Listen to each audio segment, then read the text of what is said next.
दोस्तों, आज की कहानी दो बहुओं की कहानी है। Sad and emotional Hindi story. पढ़ने वाले दर्शकों को ये कहानी बहुत ही अधिक पसंद आएगी, तो दोस्तों आप इस कहानी को पूरी पढ़ें। रोहिणी, शालू, जल्दी आओ। ये देखो पापा जी, तुम दोनों के लिए कितने सुंदर तोहफा लेकर आए हैं। आवाज़ सुनकर रसोई में काम कर रही दोनों ही बहुएं बाहर अपने सास ससुर के कमरे में आ गई। रोहिणी की शादी अभी कुछ महीने पहले हुई थी, तो ये उसका पहला करवा चौथ था। इसलिए हमने सोचा कि उसके लिए कोई अच्छा सा उपहार लिया जाए। बाकी जेवर तो अभी शादी में बहुत सारे ही बनवाए थे। डिमांड अंगूठी तब रोहिणी के लिए नहीं बन पाई थी, इसलिए मैंने ही पापा से बोलकर मंगाई है। रोहिणी और श्यालू की सास नैना जी ने कहा, अब काम बाद में होता रहेगा, चांद निकलने ही वाला होगा। जाओ, तुम दोनों पहले तैयार होकर पूजा करो, फिर सब एक साथ ही खाना खाएंगे। दोनों ही बहुओं अंगूठी सौंपते हुए नैना जी ने कहा, रोहिणी इस घर की छोटी बहू है, जिसकी शादी को अभी बस 6 महीने ही हुए हैं। पहले करवा चौथ पर सास ससुर से इतना महंगा तोहफा, प्यार, स्वरूप पाकर उसकी तो खुशी का ठिकाना ही नहीं था। उसने तुरंत ही अपने मायके फ़ोन घुमाकर अपनी माँ से अपने नए घर और ससुराल वालों की खूब तारीफ की। वहीं दूसरी तरफ शालू की शादी को काफ़ी साल हो चुके हैं जब से उसे उसकी सास अंगूठी थमाई है। उसे उसकी जरा सी भी खुशी नहीं थी। रह रहकर उसके दिमाग में बस अपनी देवरानी रोहिणी को लेकर जलन होने लगती है। 6 साल हो गए हैं मेरी शादी को, ऐसे 6 करवा चौथ निकल, पर मुझे तो आज तक कभी किसी तीज त्योहार पर कभी कोई उपहार नहीं दिया। और अब जब लाडले बेटे की लाडली बहू आ गई है तो उपहार आने शुरू हो गए। शालू ने भी तुरंत ही फ़ोन घुमाकर अपनी माँ से सारी बात बता दी। Sad and emotional Hindi story. दो बहुओं के हो जाने से ऐसी छोटी मोटी बातें तो घर में होती ही रहती हैं।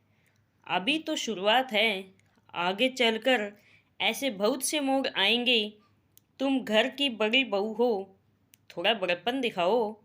और वैसे भी समधन जी ने अकेले रोहिणी के लिए तो उपहार नहीं मंगाया, साथ में तुम्हारे लिए भी ठीक वैसे ही सेट मंगाई गई है, तो मुझे नहीं लगता तुम्हें कोई परेशानी होनी चाहिए। चांद निकल आया है, जाओ पूजा करो और इन सब बातों को अपने दिमाग में मत लाया करो, वरना नुकसान सिर्फ तुम्हारा होगा। शालू की माँ बोलकर फ़ोन काट दिया। हो, सब मुझे ही गलत समझते हैं माँ, कम से कम तुम तो अपनी बेटी की भावनाओं को समझती। मुझे उपहार से परेशानी नहीं है, मुझे दुख इस बात का है कि अभी तक अपनी बड़ी बहू के लिए कोई उपहार आज तक क्यों नहीं आया। शालू ने रोते रोते अपने आप से कहा। तब रोहिणी ने आवाज़ दी, भाभी आप अभी तक तैयार नहीं हुई, चांद निकल आया है, जल्दी कीजिए, सब लोग आपका बाहर इंतज़ार कर रहे हैं। शालू जल्दी से तैयार होकर बाहर गई। पूजा किया, व्रत थोड़ा सब लोग पूजा कर एक ही साथ खाना खा गए।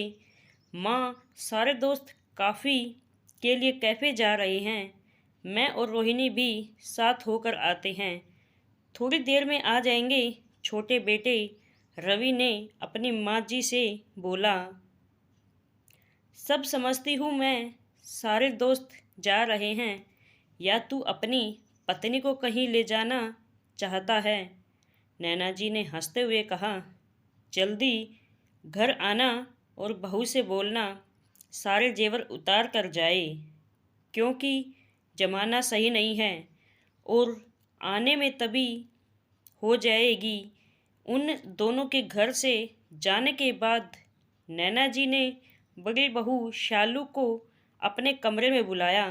कोई परेशानी है क्या? बड़ी बहू, शाम से ही तुम्हारे चेहरे पर सिकन देख रही हूँ। पहले से ही भी शालू अपने गुस्से पर काबू न कर पाई और वह रोने लगी। माँ, इन 6 सालों में आपने एक पल भी मुझे कभी ये महसूस नहीं होने दिया कि मैं अपने माता पिता से दूर किसी एक नए घर में आई हूँ। हमेशा मुझे एक बेटी से ज़्यादा ही प्यार किया है। फिर ये देवर जी की शादी हो जाने के बाद इस तरह का भेदभाव क्यों? आपने पहले तो कभी मुझे किसी त्योहार पर कोई उपहार आदि नहीं दिया, फिर अब क्यों? नैना जी की परखी नज़र जो शाम से महसूस कर रही थी, वही बात सच निकली, क्योंकि तोहफा देने के बाद उनको अंदाज़ा हो गया था। उन्होंने शालू को अपने पास बिठाया और कहा, मैंने कभी भी अपने दोनों बच्चों में अंतर नहीं किया, तो फिर उनकी पत्नियों में क्यों करूँगी? तुम लोग बस मेरी बहू नहीं, मेरे घर की रौनक हो, मेरे घर की लक्ष्मी हो। और ऐसा सिर्फ इसलिए नहीं किया गया जिससे इन 6 सालों में मैं तुम्हारे पास छोटी से ज़्यादा जेवर न इकट्ठा हो जाएं। जो भी हो, तुम दोनों के पास बराबर ही रहे। माता पिता कभी अपने बच्चों में भेदभाव नहीं करते। मुझे पूरी उम्मीद है कि तुम्हें अपने सारे प्रश्नों का उत्तर मिल गया होगा। मैं चाहती थी मेरी दोनों बहुओं के पास सब कुछ एक जैसा और बराबर हो जाए। थक गई होंगी, अपने कमरे में जाकर आराम करो। पर शालू, उसकी आंखों में से नींद कोसों दूर थी। मैंने इस घर को अपने 6 साल दे दिए, उसका कोई एहसान ही नहीं। अरे, अगर कोई छोटी मोटी चीज़ दे भी होती तो कौन सा पूरा जेवरों से कुआं भर जाता। सब दिखावा है। शालू मन में बड़बड़ा रही थी, चली जा रही थी। अभी कमरे में कदम रखा ही था कि पीछे से मोहन ने आकर उसकी आंखें बंद कर दी। करवा चौथ मुबारक हो धर्मपत्नी जी। शालू मुड़कर पीछे देखती उससे पहले ही मोहन ने उसके हाथ में एक सुंदर सा ब्रेसलेट पहना दिया। शालू चौंक गई। ये तो इससे पहले वो कुछ बोल पाती, मोहन ने बोलना शुरू किया। हाँ, यह वही ब्रेसलेट है जो तुम्हें रवि की शादी के जेवरों की खरीदारी करते समय बहुत पसंद आई थी। तब ही माँ ने इसे तुम्हारे लिए खरीद लिया था और किसी मौके पर देने के लिए रख लिया था। आज मौका भी है, दस्तूर भी है, क्योंकि आज से अच्छा दिन तो हो ही नहीं सकता। आपका पसंद तोहफा हाजिर है। मोहन ने घुटने पर बैठ के अपने हाथ को शालू की तरफ बढ़ाते हुए कहा। शालू की आंखों में आंसू आने लगे। मुझे माफ़ कर दीजिए मोहन, मुझसे बहुत बड़ी भूल हो गई। मैंने माँ पापा को कितना गलत समझ लिया। मैं भूल ही गई कि इतने सालों उन्होंने भले ही मुझे कोई तोहफा खुद से न दिया हो, पर हर साल, हर त्योहार, हर जन्मदिन, हर सालगिरह पर तुम मेरे लिए कोई न कोई निशानी ज़रूर लेकर आते हो और वह सब मेरा खुद का होता है जो कि इस घर से मुझे मिलता है। मैंने माँ से कितने रूखे अंदाज में बात की है, मेरे बारे में क्या सोच रही होगी। शालू ने रोते हुए कहा, उसकी चिंता तुम्हें करने की कोई ज़रूरत नहीं है। माँ अपनी बड़ी बहू को खुद से भी ज़्यादा अच्छे से पहचानती हैं और खुद से भी इस दौर से गुजर चुकी है, तो उनसे ज़्यादा इन सब बातों को इतने अच्छे से कोई नहीं समझ सकता। मोहन ने सालू की आंखों में लुढ़क आए आंसुओं को पोंछते हुए कहा, तुम ज़्यादा परेशान ना हो, मुझे इस बार आइसक्रीम खिलाने नहीं ले चलेंगे मिस्टर हस्बैंड। शालू ने हंसते हुए कहा, बंदा तो कब से आपकी खिदमत में है, हाजिर हैं। दोनों एक साथ मुस्कुराए और घर से निकल गए।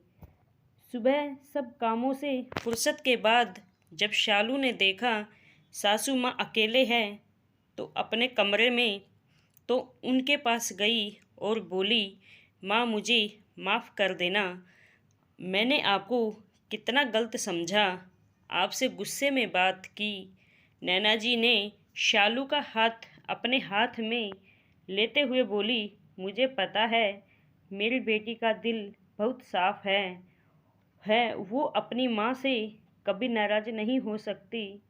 शालू ने नैना जी को खींच कर गले लगा लिया तो दोनों सास बहू मुस्कुरा दी। दोस्तों, ये एक नई शायद हर संयुक्त परिवार की कहानी है। अगर घर के बड़े सही हो तो कभी रिश्तों के बीच किसी भी प्रकार की अनबन होने की संभावना ही नहीं होती। साथ साथ बहुओं का भी फर्ज है वो घर में एक दूसरे को समझे, छोटी छोटी बातों कर चिक चिक ना करें, क्योंकि थोड़ी बहुत बातें तो हर जगह होती हैं, बस उसको बढ़ाए नहीं, समय और हालात को समझें।